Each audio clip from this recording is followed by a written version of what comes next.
Bismillahirrahmanirrahim. Assalamu alaikum wa rahmatullahi wa barakatuh. Omulungi atulaba nkwanirizaako ku mukutu gwaffe guno omuganzi extra digest mugoba nsonga. Era nga nkugamba nti olunaku lwaleero it's a Friday, lunaku lwakutaano. Buli lwakutaano tubeera ne Dr. Twaha Kakooza nga ono asibuka mu Shatwa Herbal Organic nga bano basinziira Kayunga mu district ye Kayunga gye basinziira nga ono mukugu mu byendwadde n'enzijanjaba eya Herbal. Wano wotulabira wetutudde naye tugenda kuba tuwayawayamukko naye era nga tetunagenda mu maaso njagala kusooka kumusaba ababuuzeeko tutandikiraawo. Mbalamusizza nnyo alabi ba programu eno, mwebale tulaba, mwebale tugoberera, mwongere tugoberera buli lwakutaano tujja kujjanga n'ekipya. Tuyanze Dokita, olwaleero njagala tutunuulire endwadde z'ensusu oba ez'olususu okusinziira omuntu bw'aba akiyiseemu. Mu luzungu zoyinza okuyita skin diseases. Njagala tusooke na kutunuulira ndwadde ki ezo eziri common eziruma abantu ez'ensusu. Ndwadde nnyingi naye twagala okwogera ennyo ku ndwadde eza allergy ezireetebwa endwadde za allergy. Oluusi Omuganda zayita ekirogologo nti ayise ebirogologo. Naye mu ndwadde ezo mwe muli eczema. Eczema bulwadde obujooze ennyo abantu naye okusingira ddala abaana. Obulwadde obusinga okukwata mu mpataanya mu nnyingo. Buli muntu wewetera waati. Wewetera muno ne mu bulago muno oluusi ne mu nkwawa. Okukwogatta ebika by'endwadde ebirala bingi ez'olususu. Azimu kwetakula omubiri ne gwatika ne guvaamu amazzi, endala kwetakula ne wajja amabwa aga rawundi, endala kujja ebiringa ebisente, naddala abaana abo bwe baba nga balidde ebintu ebirina high proteins nga amagi, enseenene, enswa, ebyenda n'ebiringa ebyo n'amata. Ezo endwadde ze tuyinza okwesibako ennyo ezo ez'olususu naye ng'okusinga ziyitira mu allergy ng'abantu bareactinga, balina emibiri egireactinga. Ennaku zino allergy ono mungi okusinga bwe gwali edda lwa nsonga nti emmere gye tulya walingawo emmere eyasobolanga okujja obutwa mu mubiri. Twalyanga amatungulu gano ag'oku ttale ag'omu ntobazi, twalyanga entuntunu, twalyanga amatugunda, twalyanga ewaka, twalyanga ejjobyo, ensugga n'ebiringa ebyo.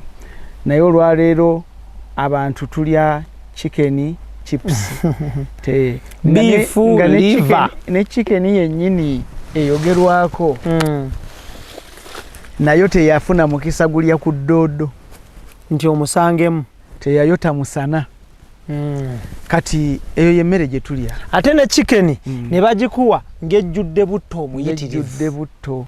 Luli edda baagifumbanga mu mazzi, baagiwujjangako ku muliro, amasava agamu ne gayiika. Ne bagikwata ne bagiteeka mu sefuriya y'amazzi ne bagitokosa, ne bagireeterako ettooke ne lumonde ebitaliiko ddagala. Olwaleero lumonde okumukuza amala kufuuyirwako ddagala. Olwaleero ettooke omala kuliyiwako ddagala kukikola okutta kayovu, okutta ebiringa ebyo, okutta wilti, enkoko yennyini ejjudde mu ddagala. Kati ne twesanga ng'emibiri tegikyeyinza. Emibiri girya eddagala erisussa obungi. Tetulina budde bulya kadoodo, tetulina budde bulya ku bisoobooza, tetulina budde bulya bino ebikoola by'ensujju essunsa tetukyalya ggobe tetulya ttimpa omubiri ne gujjulamu kafankunaye w'ebizibu bwe tuva ku kikoko kya chips ne liver and beef ne beef na biki tugenda tusibira ku tindi foods endala ne tulyoka tusumulula simba chips mu kiveera ejjudde preservatives n'ebiringa ebyo ogwo omuntu n'anywerako gusoda ogunene ogukebe gw'ekyokunywa byonna tuli ku chemical njerere zewekatankira mu mubiri kati ne tumaliriza nga tulina okuzaala abaana abalina ebizibu ebyo oyinza okutwala ekyokulabirako ekirala nti guno gwe mulembe gwe tusinza okwesiiga ebizigo bwe bagamba bukyangansi etandikawo guno omulembe gwe gusinza okwesiiga ebizigo omulembe ekyasa ekyasa kino ekyabirimu ekimu oba ekyabi nti bwe tugenze kyetuyita nga tonyirira ebizigo biibyo ebizigo bye twesiiga babiyita petroleum jelly kitegeeza bikolebwa mu petroleum bwe bagamba nti tukuwaddeyo akagiraasi ka petroli okanywe nga webaga nti obutwa tebabunywa nywa nno ku ka dizero nti naye nedda wesiige ku giriisi nti tekisoboka naye nga n'ebizigo bye twesiiga nayo giriisi bioproduct ya gundi y'amafuta product evudde mu mafuta kati era tuba twesiize mafuta bw'ogenda okutunuulira omuntu naddala omukyala okuva January okutuuka December ayinza okuba nga asussizza mu kilogulaamu emu omubiri gwe gye gulidde mpozi okutegeezaako akatono bwana IBRAH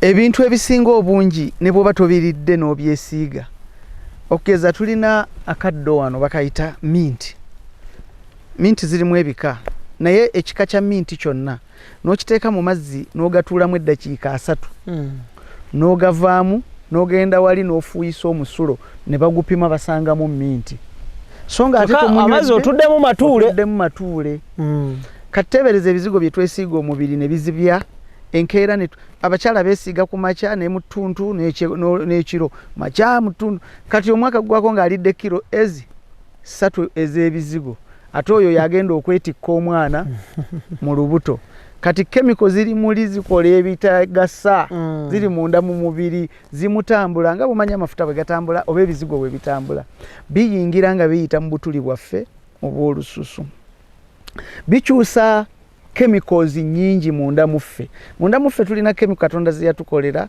nti zino na zino bwe zeegatta zigenda kukola kino ate muyingiddemu chemical endala etalina kuliibwa tugiridde nga tetugiyisa mu kamwa tugiridde nga tugyesaaba ku mubiri omubiri ne guginywa so ojja kwesanga ng'olwaleero tulina abaana bangi abalina endwadde z'ensusu okusinga luli edda bwe twali nga tukyali abanaku abatali balabufu omanyi luli twali mu mbeera ekyali ya kirabufu nga tetwesiiga bizigo naye nga tweriira mmere naye ne weesanga ng'omubiri mulamu weewaawo tegwamasamasanganga simanyi obanga okumasamasa paati ya bulamu oba paati ya bulwadde singa gumasamasanga ebigumasamasisa butwa so tetwamasamasanga naye nga tuli balamu so tuyinza okwogera ku bulwadde buno obwa eczema nti buleetebwa allergy nti tureactinga ku bintu bingi emibiri gyafuna entondo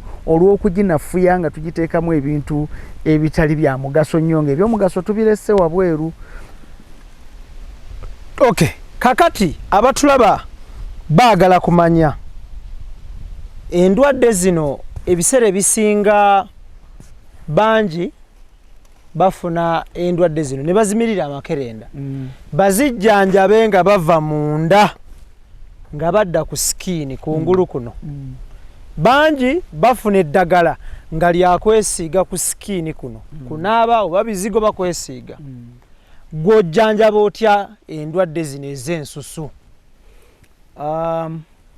tusooka enzijjanjaba esookera ddala y'ey'okutegeeza abo abazirina nti endya yaabwe eriko akabuuza bayina okwetegereza bye balya nga tebannatunuulira ebibabutula batunuulire ebitababutula byo babirya mu bungi. Tewali wagenda kujja gambe nti nalidde ddoodo n'embutuka. Aha, tewali agenda kugamba nti timpa lye lyamubutudde. Tewali agenda kugamba nti bwe nalidde empafu n'embutuka. Naye ebyo byonna bye biyamba bye byandibadde biziyiza ku kubutuka tubyetaaga mu mbeera yaffe eya bulijjo. Olwaleero ndaba obutuntunu nze nakkakkana ngaawo mu kabira nendi obutuntunu kiro nga nnamba. Naye ndaba obutuntunu bwe batunda grams 2 nga babutunda obuwanana bw'ensimbi. Ate era obuwanana obwo abamu babulina. Naye era tebazigula entuntunu ezo kuba balowooza nti ebyo bya wansi, ebyo bya mabega, ebyo bya dda, bitubikubya amabega. Tulina kulya chips and chicken kye kiri ku mulembe, tuteekeko mayonnaise, tuteekeko salad dressings, tuteekeko creams eza buli kika. Nedda. Kati enzijanjaba esookerwako yakubuulira muntu nti biri by'obuusa amaaso birungi nnyo gy'oli kubanga naffe mu ddagala lye tugenda okukuwa mwebiri ebyo ogenda binywa nga binywa mu majaani, ogenda kubirya nga bimansira mu mmere, ogenda kubinywa mu liquid nga tubikozeemu solution oginywe naye nga byebiri byennyini. So biri birowoozeeko nnyo ate nalowooza ku chicken chips, beef liver beef na biki. Kakati enzijanjaba gye tujjanjabisa obulwadde buno tugaba eddagala erisobola okutangira ebirogologo okufoominga mu mubiri gwo ebigenda okuyigiriza sisitimu yo okwanirizanga ebintu. Kwegamba mulimu ku ddagala lyetuwa abalwadde ebirogologo mwe muli n'eddagala era eririisa abantu ennyama eri oyo atagirya kubanga mu bulamu obwetaagisa ennyama olw'ebbalirirwe yeetaagisa mu bulamu bwaffe. Si kugiriisa tiyuuko naye obwolumu yeetaagisa. Kati eri ggwe atagirya, tolya nkoko, tolya kintu kirimu protein kyonna, tonywa mata, tolya muzigo, tolya magi, tolya nkoko, twetaaga obwolumu obiryeko. Kati eddagala liri lye tugaba eriyigiriza omuntu okulya, erisobozesa omuntu okulya ennyama lyerimu lyetujjanjabisa endwadde zonna eziyitibwa ebirogologo, endwadde z'ensusu, endwadde z'amaaso, endwadde za asthma. Omanyi asthma nakyo kirogologo, naye abantu baawula asthma ku birogologo ebirala, ku allergies endala, naye asthma birogologo. Ebirogologo nga bw'obiraba ku mubiri nti kisaanyi oli kimwokeza n'azimba, kati waliwo atamala kwokebwa kisaanyi nti ye yalidde magi n'abutuka, nti ye yanywedde mata n'abutuka.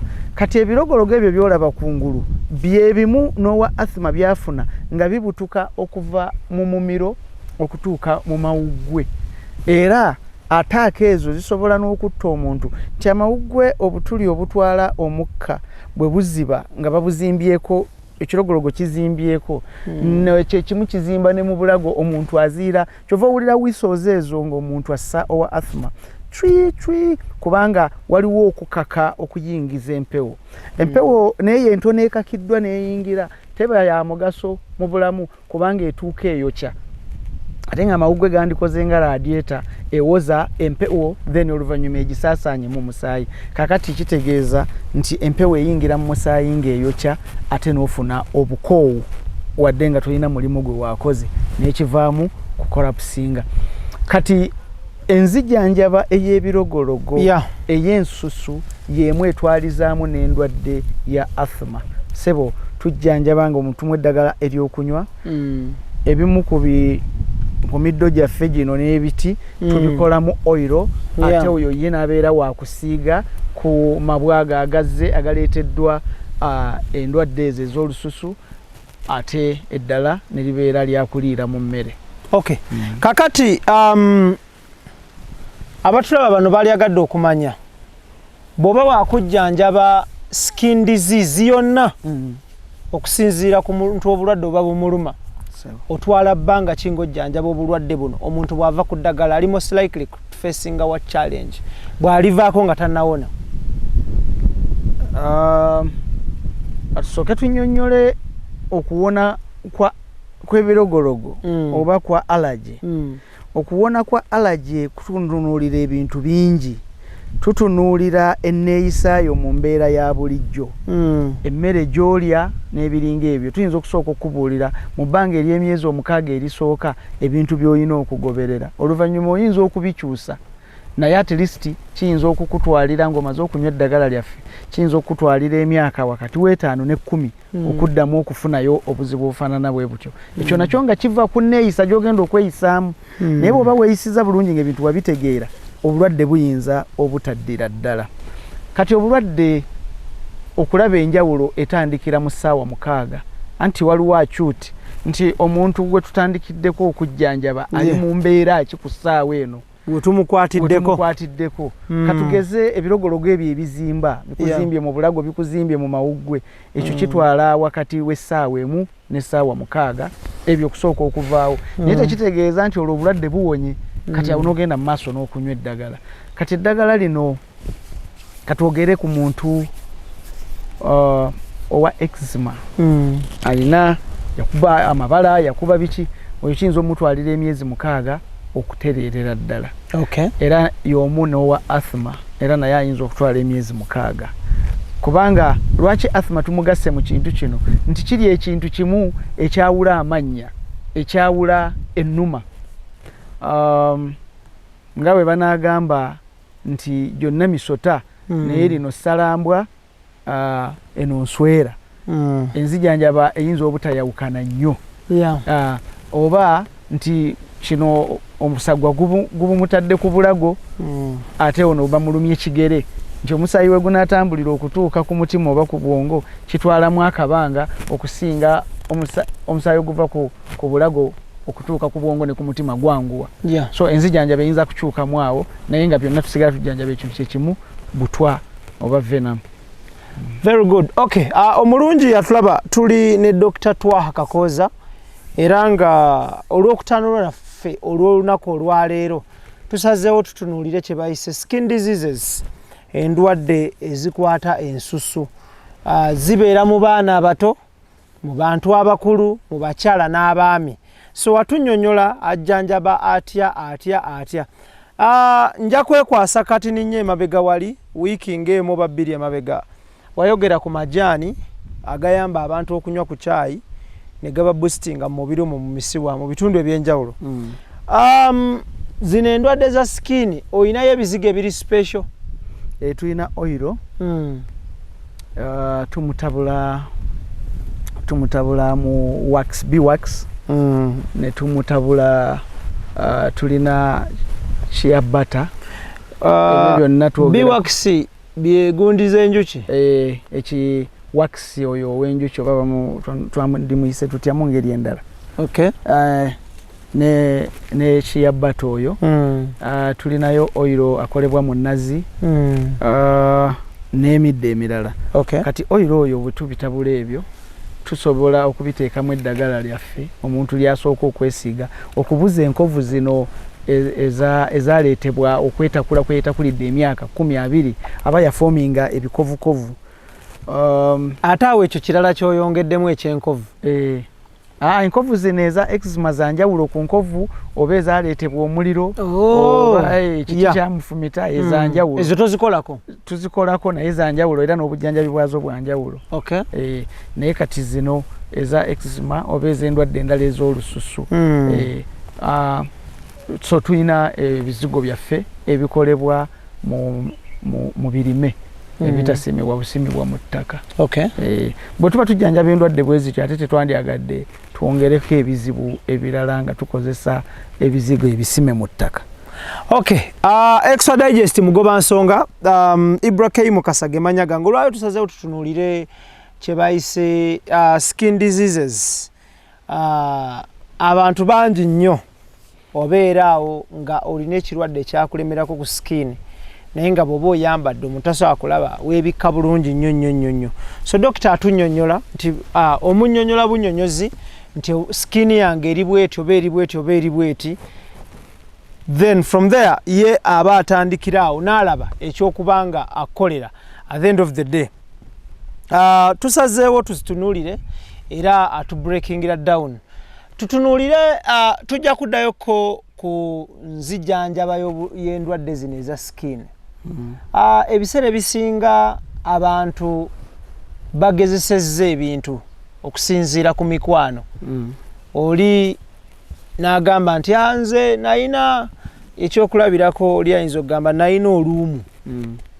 Naye nakola bwenti ne bwenti. Then oli ng'alagalwa yawona ate ono abigezesezzaako biganye okuwona bye baba bamulagiridde. Kiva ku ki? Anti emibiri gireactinga mu ngeri za njawulo bwe bituuka ku bujjanjabi. Wabula kyova olaba omuntu ajja n'akubuuza nina ekintu gundi nkozesa eddagala lye bayita ani? Eddagala lye bayita gundi liyinza okukolera oli ne litakolera ggwe. Kyetuva twetegereza omuntu nga tumujjanjaba nti wiiki esooka areactinze atya, lino omubiri gulyaniriza gutya. Tulina okuba nga tucommunicatinga, era enzijanjaba yaffe yonna sina mu skini yokka naye ne mu ndwadde endala. Tulina okutunuulira nti eddagala eriwonya IBRAH si eriwonya diriisa. Wadde nga balina obulwadde bwe bumu. IBRAH ayinza okuba nga eddagala lino limuleeta embiro ate ng'oli terina kye limukosa. N'olwekyo ono tukyusaamu. So enzijanjaba yonna esinziira ku ngeri omubiri gye gwanirizzaamu ekika ky'eddagala ekisoose, then bwekyo bwe tutambula. Naye tewaliiwo kyankalakkalira nti ono tujja kumukaka kino ekika okutuusa. Tukimuwa okusinziira ku ngeri omubiri gye gukyanirizza. Bwe gukigaana mu wiiki eyo esooka mu nnaku 2-3 tutegeera nti ate katukyuse, oba kino kyennyini tukidilutinge tukiteekemu ekikisaabululamuuko, oba tukyongeremu obuka oba. We twogera ku ndwadde za skin, waliwo obulwadde obulala still bwa skin lwakuba abantu babutwala lightly, enkyakya. Enkyakya zino muzijjanjaba? Tuzijjanjaba because abamu batugamba eyo nti ekiwonya enkyakya ekireeta enkyakya nti bukyafu. Abamu bagamba ekireeta enkyakya butakuuta bigere. Kale ate abalala ne bagamba nti ekiwonya enkyakya kuuta ebigere bitukule. Ekisooka tu advisinga abantu abakuutisa ebiyinja enkyakya. Ebiyinja ng'amayinja ki? Amasengere? Balina ebika by'amayinja liri awo liwewuka. Balikuutisa nnyo. Ery'obutulituli? Ery'obutulituli. Idris yalinako ejjinja eryo. Twagala twandibadde amagezi omuntu mu kifo ky'okukuutisa ejjinja akuutise waakiri brush. Brush. Tozunguwaza nnyo ensonga omuntu bw'aba talina ssente zigula brush. Kati bw'aba talina ssente zigula brush agenda kukwata. Obanga ku muzigo gy'apangisa brush bazibba. Kati ngenda mulagirira ekintu ekyangu. Okwata ekikongoliro kya kasooli ekiriiriddwako kasooli n'okyokyako n'okibabula ne kivaako buno obuntu obuyimiridde. Ekintu ekyo kigenda kukuuta ekigere nga tekirina damage gye kiresseeko. Ejjinja liwagala. Liwagala ekigere? Liwagala ne lijjako olususu ne litwaliramu n'olulamu. Ekikongoliro tekirina busobozi buyita ku bino byetaaga kusuula ne kituuka ne kubiramu ne kibiryawo. Obanga ejjinja lisobola okuwagala ejjambiya ne liginuubula olw'ekigere. Kakati buli lwe tubeera nga tulinnyisa akasusu akato kokka ng'ate tukalinnyisa ku ttaka, ku seminti, akasusu ako kagenda okwesalira amagezi agaguma akasobole okugumira ensi. Mu kuguma okwo kagenda kuggwamu amazzi. Buli lwe kaggwamu amazzi kagenda crackinga, kagenda kwatika tufune enkyakya. Enkyakya teriiko oba oli muyonjo oba toli muyonjo, enkyakya esobola okukukwata. Naye enkyakya zino zisobola okuwona. Ekisookera ddala tugenda kusooka kulagirira omuntu ky'alina okukola. Abamu bagamba bateeka olina okuteekamu giriisi. Anti giriisi gwe tutayagala. Tugenda gamba omuntu agende bw'amala okunaaba ekiro ng'agenda okwebaka akwate oyiro obutto gwe tulya okusinga okuteekako giriisi ataliibwa. tukwate butto waffe tumusiige ekigere bwe tumala okumusiiga ekigere twambale stocks stocks yambala stocks ezitakumiima eno ku ntumbwe kuziyiza musaayi flowinga kati yambala stocks nga nsaamusaamu weebake nazo ekitwambaza stocks butaddugaza masuuka kugateekako oil olusi oil agaanira mu masuuka naddala ameeru bugaba ga black oba oyambiddwa oyitawo buyisi kati omuntu oyo ayinza okuyambibwa enkyakya ne zigenda kyokka enkyakya bwe ziba zikulemeddeko waliwo era eddagala eddala oyo ali mu kyalo eyo ewala alina oluwoko omuti kashirabu si muti nti gusobola okuyimirira ne gwetengerera kwata ensigo z'oluwoko naddala ezengedde bw'omala okunaaba ebigere byo ne bitukula bulungi olw'okuba tetunnaviira ddala ku bizigo biriffe bye tutayagala ate gwe tolina mukisa gufuna bizigo bino ffe bitugamba ebisaanidde ddira ensigo ezo osobola okuzaanika n'ozisa n'otabula pawuda waazo mu bizigo ebyo gwe byolina then n'otandika okusiiganga ku bigere ebyo emirundi ng'ebiri oyo kiro ne ku makya ng'ozuukuse bw'oba olina obusobozi obwambala stocks n'ofuna ebigatto oba gambutusi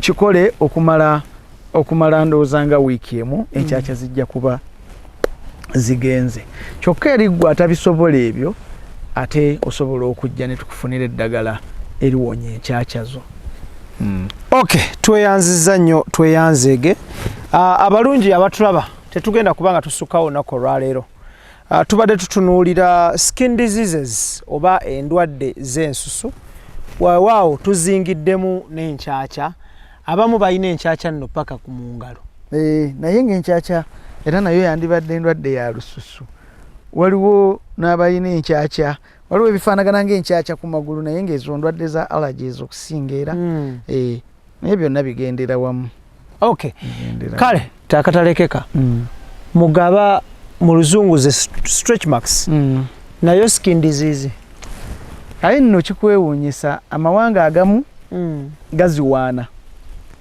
amawanga ensi amawanga tribes n'oli n'agamba nti okumanya omwana oli mulungi alina abanyankole bagayita mazimooli ate abanyarwanda bagayita maribooli n'agawaana amaribooli oba mazimooli abalala bagawalana agamu galeeteddwa mugaba omu aleeteddwa ebizigo bine bye twesiiga oba byakweyerusa oba ebitali byakweyerusa omulala agenda olw'okuba kuyita ku stretchinga omulala agenda kujja olw'okuba tufunye omukyala afunye olubuto oba tulina ebizigo ebisobola okumukendeeza naabula taggwerawo ddala 100%. Mulina ebizigo? Tulina ebizigo ebyo era bye tukola ebisobola okumukendeeza naye taggwerawo ddala 100 ku 100 wabula taddayo kusasamaza manyi waliwo gwotunuulira ne weesisiwala naye waliwo obutonotono obw'obutonde so ayinza okuddayo ku mbeera eyo kubanga si kyangu era kuddamu kukwata lususu lwo kuluzzaayo kulukontractinga. Mugaba ono omujanjabira bbanga ki? Mugaba atwala wakati wa wiiki n'omwezi. Nabeera ng'ateredde. Waliwo eryokunywa lya kwesiiga bwese? Kwesiiga kubanga kufaminga mubiri kugukomyawo lususu kuluzza. Okay, Extra Digest mugoba nsonga tetugenda kubanga tusukawo olunaku olwaleero. Njagala kwebaza Dr. Twaha Kakooza owa Twaha Organic webale nnyo obuddebo ate nga still out there omulungi atulaba naawe nkwebaza ya subscribing naffe tusharinge content on tumutambuze tulikinge ate tubeere nga tujjamu ekyokuyiga. Gwe ayina kyabuuza ku ndwadde n'enzijanjaba eya habo kube namba y'essimu gyolaba wansi awo namba ya Dr. Twaha Kakooza ajja kubanga agikwata mwogerezeganye akubulira kino wano ne wali okusobola okubanga obeera omulamu because at the end of the day omulamu yabikola byonna. IBRAH Mukasa gemanya gange tetugenda kubanga tusukawo mubeere bulungi mweraba tukwatagane olwokutaano olujja. Assalamu alaikum wa rahmatullahi wa barakatuh.